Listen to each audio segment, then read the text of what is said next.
ভ্রমণপ্রিয় বাঙালির বেড়াতে যাওয়ার প্রধান আকর্ষণ হলো দীপুদা, অর্থাৎ দীঘা, পুরী ও দার্জিলিং। তবে এর মধ্যে পুরীর আকর্ষণটা সব থেকে বেশি, তাই সারা বছরই পুরী থাকে কোলাহলময়। এক তো সমুদ্রের আকর্ষণ, অপরদিকে জগন্নাথ দেবের টান, সব মিলিয়ে জমজমাট পুরীতে প্রায় সারা বছরই লোক সমাগম থাকে। আর এখন তো হাওড়া পুরী বন্দে ভারত হয়ে যাওয়ায় পুরী ভ্রমণ হয়ে গেছে আরও সহজ। ৮-৯ ঘন্টার যাত্রাপথ কমে এসেছে মাত্র ৬.৫ ঘন্টায়। সারা বছর সমগ্র ভারতবর্ষ থেকে মানুষ আসে পুরী ভ্রমণে, তাই বেশিরভাগ ভ্রমণপ্রেমীই জানেন পুরীর দর্শনীয় স্থানগুলি কী কী। সেই জন্য আমি নিয়ে এসেছি পুরীকে তোমাদের কাছে একটু অন্যভাবে, অন্য স্বাদে। পুরী হোক বা পাঞ্জাব, বেড়াতে যাওয়ার ব্যাপারে আমার পুরো ফ্যামিলি থাকে সুপার এক্সাইটেড। হ্যাঁ বন্ধুরা, এবারে আমাদের পুরী ভ্রমণে আছে একটু অন্য স্বাদের ছোঁয়া। তাই বন্ধুরা, দেখতে থাকো আমার এই পুরো ভিডিওটা আর সাবস্ক্রাইব করে আমাকে মোটিভেট করতে সাহায্য করো। অবশ্যই তোমাদের কোনো প্রশ্ন থাকলে কমেন্টস করে জানিও, আমি উত্তর দেওয়ার চেষ্টা করব। তো বন্ধুরা, এবারে চলে আসি মূল স্রোতে, অর্থাৎ পুরীতে যদি থাকতে হয় কোথায় থাকবে। আমি প্রায় 10 বছর পর পুরী এসেছি, তাই আমার প্রেফারেন্স ছিল একদম স্বর্গদ্বার বিচের বিচ ফেসিং রুমে থাকা। পুরী স্টেশন থেকে ট্যাক্সি বা অটো ভাড়া করে নিতেই পারো। ট্যাক্সি ফেয়ার পড়বে 400 থেকে 500 টাকা, আর অটো ভাড়া পড়ে 50 টাকা প্রতিজন, তবে একটু বার্গেন করতে হয়। পুরী স্টেশন থেকে স্টার্ট করতেই সমুদ্রের দিকে ঘুরতেই প্রথমে পড়বে মেরিন ড্রাইভ বিচ, যেখানে পরপর তোমরা যে সি ফেসিং হোটেলগুলো পাবে সেগুলো হলো হোটেল ভিক্টোরিয়া। এটি একটি বিশাল বড় লাক্সারি হোটেল, এবং তারপর একে একে পড়বে হোটেল গোল্ডেন ট্রি ও hotel Swapnapuri, sea view hotel, hotel Sagarika, crystal bay, hotel ocean view, hotel Pulinpuri, hotel Sonali, lily cottage, hotel seagull, নীলাচলে লজ। এছাড়াও নন সি ফেসিং প্রচুর হোটেল আছে। এই যে চৈতন্যদেবের মূর্তি, এখান থেকেই শুরু হলো স্বর্গদ্বার বিচ। চৈতন্যদেবের মূর্তির ডান দিকের রাস্তাটা চলে গেছে পুরীর মন্দিরের দিকে, তা আমরা সকলেই জানি। আর বাঁ দিকের অর্থাৎ সমুদ্র তীর বরাবর রাস্তা ধরে চলে গেলে পাবে অজস্র হোটেল এবং লজ। তবে প্রাইম লোকেশন বলে স্বর্গদ্বার বিচের হোটেলগুলোর দাম একটু চড়া হলেও বিচ থেকে 2 থেকে 10 মিনিটের হাঁটা পথের এমন অনেক হোটেল বা লজ আছে যেগুলোর ভাড়াও কম, আবার সামান্য হলেও সমুদ্র দেখা যায়। যাই হোক, অন বিচ যে হোটেলগুলো আছে সেগুলো হলো Agasti home, the sign, hotel Om, hotel heaven. এটি হলো স্বর্গদ্বার শ্মশান। তবে শ্মশানের আশেপাশে অনেকেই হোটেল বুক করতে চান না, পোড়া গন্ধ বেরোয় বলে। তাই হোটেল বুক করার আগে এই ব্যাপারগুলো মাথায় রাখতে হবে। এরপরেই আছে হোটেল আম্বার। আবার ফিশারম্যান, বিগ বস, পারিজাতের মতো রেস্টুরেন্টও আছে। হোটেল, নিউ সি হক হোটেল, হোটেল হরাইজন্টাল, হোটেল অতিথি, তারপর বেলা নিবাস। আমরা যেমন আছি হোটেল বঙ্গলক্ষ্মী, এবং বলতে পারি হোটেল বঙ্গলক্ষ্মী একদম স্বর্গদ্বার বিচের প্রাইম লোকেশনে। একদম আপনারা দেখতেই পাচ্ছেন যে রুমটা কিন্তু সব কটা সি ফেসিং রুম। আর এছাড়াও আমরা দেখতে পাচ্ছি মহাসেরা প্যালেস, অন্নপূর্ণা প্যালেস, পরপর হোটেলগুলো রয়েছে, দেখতেই পাচ্ছেন আপনারা।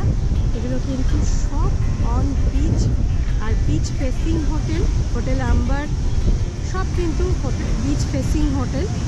এই হোটেলগুলো কিন্তু একটু এক্সপেন্সিভ, যেহেতু বিচ ফেসিং এবং এবং সারা দিন আপনার রাত্রিবেলাতেও কিন্তু রুমের ব্যালকনি থেকে বা রুম থেকে সুন্দর ভিউ দেখতে।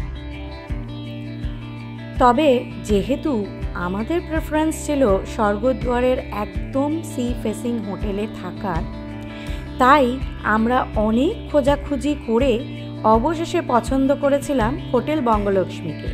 কারণ এটি রয়েছে পুরীর একদম প্রাইম লোকেশন, অর্থাৎ স্বর্গদ্বার বিচের একদম সামনে, এবং বাজেট ফ্রেন্ডলিও বটে। হোটেলটা বেশ পুরনো হলেও ওদের সার্ভিস নিয়ে কিন্তু কোনো কথা হবে না। বঙ্গলক্ষ্মীর কিন্তু বিভিন্ন বাজেটের বিভিন্ন রুম আছে, টোটাল 72টা মতো। তাই এখানে 900 টাকা থেকে শুরু করে 4000 টাকা পর্যন্ত আছে বিভিন্ন ক্যাটাগরির রুম, তবে ফেসিলিটি কিন্তু আলাদা আলাদা। আমাদের এই রুমটা ছিল triple sharing basis, AC front sea facing room with king size bed and attached bath. রুমের রেট ছিল 3300 টাকা পার ডে। যেহেতু আমরা বন্দে ভারতে গেছি, তাই দুপুর 1:30টার মধ্যে হোটেলে চেক ইন করে একটু ফ্রেশ হয়ে নিয়েই হোটেলের রেস্টুরেন্টেই লাঞ্চ সেরে নিলাম। ভাত, ডাল, পাঁপড়, আলু পোস্ত, সবজি, চাটনি আর কাতলা মাছের ঝোল দিয়ে সেরে নিলাম লাঞ্চ বঙ্গলক্ষ্মীর রেস্টুরেন্টেই।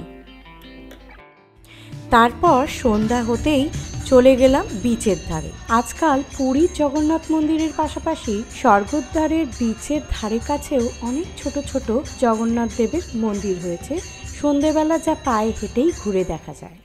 সন্ধ্যাবেলা স্বর্গদ্বারের বিচে হাঁটতে কিন্তু দারুণ লাগে। চারিদিকে নানান রকম দোকান, যেখান থেকে অগুন্তি শপিং করা যায় ও কেনা যায় নানান গিফট। কেউ কেউ বেঞ্চে বসে দিচ্ছে খোশ মেজাজে আড্ডা, আবার বিচের ধারেই চড়ে বেড়াচ্ছে ঘোড়া, উট, চলছে নানান রকম ফান অ্যাক্টিভিটিও। কেউ আবার বালি দিয়ে বানাচ্ছেন স্যান্ড আর্ট। কখনো কখনো কাঁধে বাঁক নিয়েই বিক্রি করছে নানান ধরনের মিষ্টি, যেমন ছেনাপোড়া, মদনমোহন, আবার কেউ বা বিক্রি করছে সিঙ্গারা। পুরীর বিচের এই রসদ কিন্তু কোনোভাবেই মিস করা যায় না।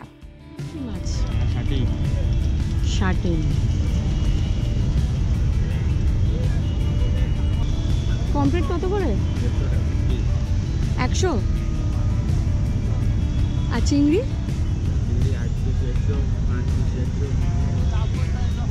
ফ্রাই করে তো, ফ্রাই করে। আর কাঁকড়া? বিচের ধারে হাঁটতে হাঁটতে ও টুকিটাকি জিনিস সংগ্রহ করতে করতে কখন যেন সন্ধে গড়িয়ে রাত হয়ে গেল। শুরুতেই বলেছিলাম বন্ধুরা, আমার পুরী ভ্রমণে থাকবে নতুন কিছু তথ্য, তাই পুরীতে বিচ ফেসিং হোটেলের ডিটেলস তোমরা আগেই পেয়েছো। এবার চলে আসি পুরীতে কোথায় কোথায় খাবে। ডিনার সারতে আমরা চলে গেছিলাম 16 আনা বাঙালি রেস্টুরেন্টে। এটাও স্বর্গদ্বার বিচের ধারে, একদম মেরিন ড্রাইভ রোডে, হোটেল বঙ্গলক্ষ্মী থেকে মাত্র 2টো হোটেল পরে। যদিও নামটা শুনে তোমরা বুঝতেই পারছো পিওর বাঙালি খাবার, যেমন পোলাও, মাংস, এসবের জন্যই অনবদ্য ঠিকানা এটা। যদিও আমরা ডিনার টাইমে গেছিলাম আর প্রায় রাত তখন 9:30। ম্যাক্সিমাম খাবারই ওদের শেষ হয়ে গেছিল, তাই আমরা ডিনার সারলাম রুটি, চিকেন কষা আর পঞ্চরত্ন ভেজ দিয়ে।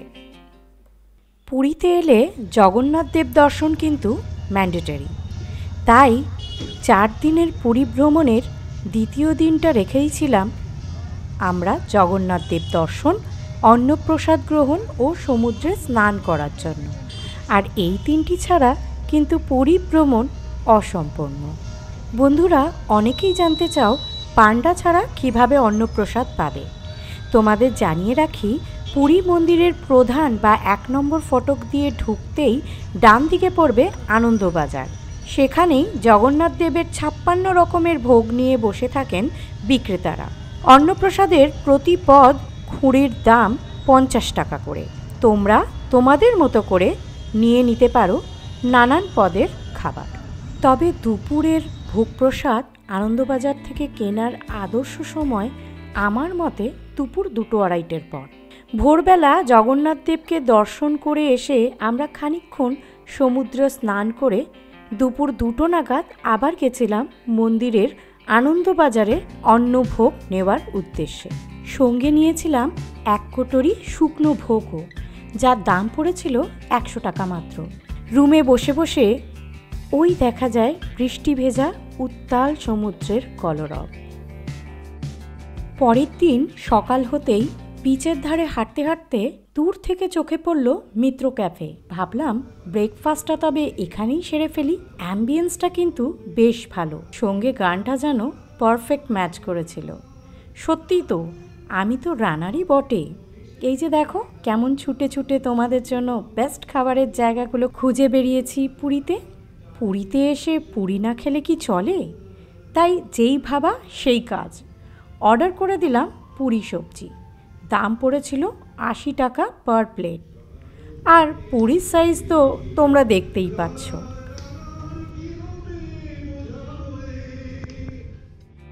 তারপর খানিকক্ষণ সমুদ্রের জলে গা ভাসিয়ে চলে এলাম দুপুরের লাঞ্চ সারতে 13 পার্বণে। এটি কিন্তু স্বর্গদ্বার শ্মশানের ঠিক পাশে ও পিছনের দিকে। এই হলো ওদের মেনু কার্ড এবং দামগুলো কিন্তু বেশ মডারেট। পুরীতে এলে 13 পার্বণে খেতে কিন্তু একদম ভুলো না। এদের আতিথেয়তা, ব্যবহার ও খাবারের স্বাদ তিনটেতেই আমি দেব 100-এ 100। ভাত দিয়েছে, এটা দিয়েছে ডাল, ভাজা, এটা দিয়েছে শুক্তো, এটা দিয়েছে আলু পোস্ত, এটা দিয়েছে চাটনি, এটা দিয়েছে চিংড়ি, গলদা চিংড়ি, বেশ ভালোই বড় সাইজটা। দেখা যাচ্ছে গলদা চিংড়ির ঝাল।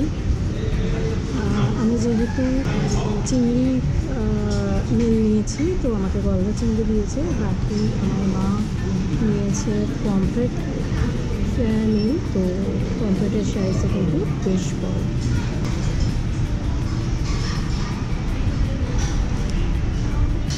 পার্বণে এসে পুরী ফেমাস মাটকা রাবড়ি কিন্তু বলবো মাস্ট ট্রাই। এখানে খেতে হলে অবশ্যই এটা ট্রাই করবেন। 40 টাকা মাত্র দাম। ছোটো ছোটো পুরীতে বা মটকাতে রাবড়ি। পুরীতে আমাদের 3য় দিনের ভ্রমণের প্ল্যান কোনারক সান টেম্পল। সঙ্গে থাকো, দেখতে থাকো কিভাবে আমরা সান টেম্পল ঘুরেছিলাম, কখন ঘুরেছিলাম, কি কি দেখেছিলাম আমার পরের এপিসোড।